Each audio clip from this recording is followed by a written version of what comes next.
அனைத்து ஆசிரியர்களுக்கும் வணக்கம். உங்கள் அனைவரையும் நமது சேனலுக்கு வரவேற்கிறேன். தன்னம்பிக்கையுடன் யூஜிடிஆர்பி தேர்விற்கு தயாராகி கொண்டிருக்கும் அனைத்து தேர்வர்களுக்கும் வாழ்த்துக்களை தெரிவித்துக் கொள்கிறேன்.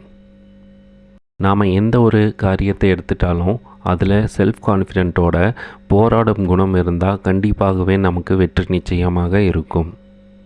உங்கள்கிட்ட தன்னம்பிக்கையோடு உறுதியான மனநிலை இருந்துச்சு அப்படின்னு பார்க்கும்போது இந்த எக்ஸாமில் ஈஸியாக நீங்கள் கிளியர் பண்ணி அரசு வேலை வாங்க முடியும். இந்த வருஷத்தோட டிஆர்பி ஆனுவல் பிளானரில் யூஜிடிஆர்பி மார்ச் மாதத்தில் நோட்டிஃபிகேஷன் வரும், எக்ஸாம் ஜூலை மாதத்தில் வரும் அப்படின்னு சொல்லியிருந்தாங்க. ஸோ இப்போ நமக்கு மார்ச் மாதம் இன்னும் நோட்டிஃபிகேஷன் வரலையே அப்படின்னு சில தேர்வர்கள் திங்க் பண்ணிகிட்டு இருக்கலாம். இந்த மாதத்துலேயே நாம் நோட்டிஃபிகேஷனை எதிர்பார்க்கலாம். இல்லை அப்படின்னு பார்க்கும்போது நமக்கு 1 or 2 monthஸில் எலெக்ஷன் வரப்போகுது. அந்த எலெக்ஷனுக்கு அப்புறமா அந்த நோட்டிஃபிகேஷன் எதிர்பார்க்கலாம். நோட்டிஃபிகேஷன் எப்போ வரும் அப்படிங்கிறது நமக்கு முக்கியம் இல்லை. நாம் அந்த நோட்டிஃபிகேஷன் வர்றதுக்குள்ளார நம்மளோட கண்டென்ட் எல்லாத்தையும், அதாவது நம்ம சப்ஜெக்ட் எல்லாத்தையும் தரோவாக படித்து முடிச்சிட்டோமா அப்படிங்கிறது தான் நம்மக்கிட்ட தோணுற முதல் கொஸ்டினாக இருக்கணும். ஏன் அப்படின்னு பார்க்கும்போது நம்மளோட கனவு ஒரு ஆசிரியர், அதுவும் அரசு பள்ளி ஆசிரியர் அப்படின்னு பார்க்கும்போது அதுக்கு தகுந்த மாதிரியான தயார் நிலையில் நாம் இருக்கணும். அப்போ அந்த தயார் நிலைமையில் இருக்கணும் அப்படின்னு பார்க்கும்போது நமக்கு கிடைக்கிற டைம் எல்லாத்தையும் நாம் ப்ராப்பராக யூட்டிலைஸ் பண்ணி நம்ம யூனிட்டில் இருக்கிற, அதாவது நம்ம சப்ஜெக்டில் இருக்கிற எல்லா யூனிட்டையும் நல்லா தரோவாக படித்தா மட்டும்தான் நமக்கான வாய்ப்பு அங்கே இருக்கும். சில பேர் என்ன திங்க் பண்ணுவாங்க அப்படின்னா, நோட்டிஃபிகேஷன் வரட்டுமே அதுக்கப்புறமா படிச்சிக்கலாம் அப்படின்னு யோசிப்பாங்க. நமக்கு நோட்டிஃபிகேஷன் வந்ததுக்கப்புறம் டைமே இருக்காது. அதில் நம்ம சப்ஜெக்டில் இருக்கிற எல்லா யூனிட்டையும் படித்து அது கூட தமிழ் எலிஜிபிலிட்டி டெஸ்ட்டுக்கும் படித்து நம்ம தயாராகணும் அப்படிங்கிறது கண்டிப்பாக சாத்தியமே இல்லாத ஒன்று. நமக்கு கவர்மெண்ட் ஸ்கூலில் கவர்மெண்ட் டீச்சராக ஒர்க் பண்ணணும் அப்படின்னு ஆசை இருந்துச்சு அப்படின்னா நம்ம சப்ஜெக்டை நாம் தரோவாக படிக்கணும். அது நோட்டிஃபிகேஷன் வர்ற வரைக்கும் வெயிட் பண்ணிகிட்டு இருக்கக்கூடாது. ஏன் சொல்கிறேன் அப்படின்னு பார்க்கும்போது இந்த சுச்சுவேஷனில் காம்படிஷன் அப்படிங்கிறது எக்கச்சக்கமாக இருக்குது.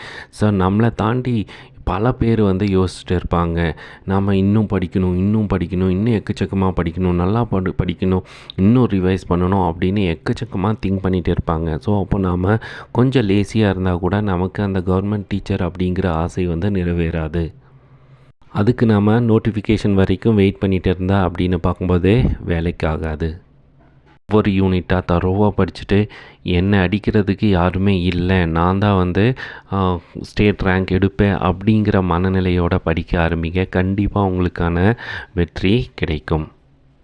டிஆர்பி எக்ஸாமுக்கு ப்ரிப்பேர் பண்ணுற எல்லோரும் நாம் என்ன பண்ணுறோம் அப்படின்னு பார்க்கும்போது நம்மளோட சப்ஜெக்ட்டுக்கான எல்லா யூனிட்டுக்கான நோட்ஸை ஏதோ ஒரு கோச்சிங் சென்டர்லேருந்து கலெக்ட் பண்ணி அதை தான் நாம் படிக்க ஆரம்பிப்போம். தவிர நம்மக்கிட்ட இருக்கிற பேசிக் ரிசோர்ஸான +1 +2 புக்கை யாருமே தரோவாக படிச்சிருக்க மாட்டோம். இப்போ +1 +2 புக்கை படிக்கிறது ரொம்ப முக்கியமாக அப்படின்னு பார்க்கும்போது கண்டிப்பாகவே அது ஒரு முக்கியமானது. ஏன் அப்படின்னு சொல்கிறேன்னு பார்க்கும்போது நீங்கள் என்ன தான் எல்லா யூனிட்ஸ்க்கான நோட்ஸை மற்ற சென்டர்லேருந்து வாங்கி படிக்கிறீங்க அப்படின்னு பார்க்கும்போது அங்கே இருக்கிற பேசிக் ஃபண்டமெண்டல் எல்லாமே எங்கே இருக்கும் அப்படின்னு பார்க்கும்போது +1 +2 புக்கில் இருக்கும்.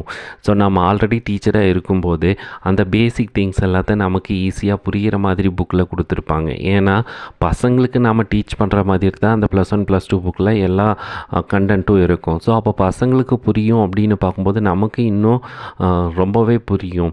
ஸோ அப்போ நாம் பேசிக் எல்லாத்தையும் தெரிஞ்சு வச்சுட்டோம் அப்படின்னு பார்க்கும்போது நீங்கள் அதுக்கப்புறமா ஏதோ ஒரு சென்டரோட மெட்டீரியல் எல்லாத்தையும் நீங்கள் வாங்கி படிக்கும்போது அந்த பேசிக்கால் அந்த கண்டென்ட் எல்லாத்தையும் தரோவாக படிக்கிறதுக்கு அது யூஸ்ஃபுல்லாக இருக்கும். அது மட்டும் இல்லாமல் இந்த +1 +2 புக்கிலேருந்து கிட்டத்தட்ட 30லேருந்து 40 மார்க் வர்றதுக்கு வாய்ப்புகள் இருக்கும். ஸோ அந்த 30 to 40 மார்க் அப்படிங்கிறது ஒரு குரூசியல் மார்க். அந்த மார்க் ஈஸியாக வாங்க முடியும். அது மட்டும் இல்லாமல் நமக்கான பேசிக் எல்லாமே தெரியும் அப்படின்னு பார்க்கும்போது எந்த விதமான கடினமான நோட்ஸ் இருந்தாலும் சரி அதை ஈஸியாக நாம் புரிஞ்சிக்க முடியும். அப்படி பார்க்கும்போது என்னோடய ஒப்பீனியன் என்ன அப்படின்னா, நீங்கள் யூஜிடிஆர்பி எக்ஸாமுக்கு ப்ரிப்பேர் பண்ணிகிட்டு இருக்கீங்கன்னா முதல்ல உங்கள் சப்ஜெக்டோட +1 +2 புக்கை நல்லா தரோவாக படிங்க. ஒவ்வொரு யூனிட்டையும் நீங்கள் படிக்கிறதுக்கு முன்னாடி அந்த யூனிட் ரிலேட்டடான கண்டென்ட் ஏதாவது +1 +2 புக்கில் இருந்துச்சு அப்படின்னா அந்த கண்டென்ட்டை ஃபர்ஸ்ட்டு படிங்க. அதை படித்து முடித்ததுக்கப்புறமா நெக்ஸ்ட்டு உங்கள் மெட்டீரியலில் இருக்கிற கண்டென்ட்டை படிங்க. அப்போது உங்களுக்கு ஈஸியாக அண்டர்ஸ்டாண்ட் பண்ணுறதுக்கு வாய்ப்புகள் அதிகமாக இருக்குது. உங்களோட ஃப்யூச்சர் மாறணும், நீங்களும் ஒரு அரசு பள்ளி ஆசிரியர் ஆகணும், உங்களோட ஃப்யூச்சர் வந்து நல்லா செட்டில் ஆகி ஃப்ரீயாக இருக்கணும் அப்படின்னு நினச்சிங்கன்னா எஃபோர்ட் எடுத்து படிங்க. கண்டிப்பாக உங்களால் வந்து இந்த எக்ஸாமில் வெற்றி பெற்று அரசு பள்ளி ஆசிரியராக முடியும். வாழ்த்துக்கள். நன்றி. வணக்கம்.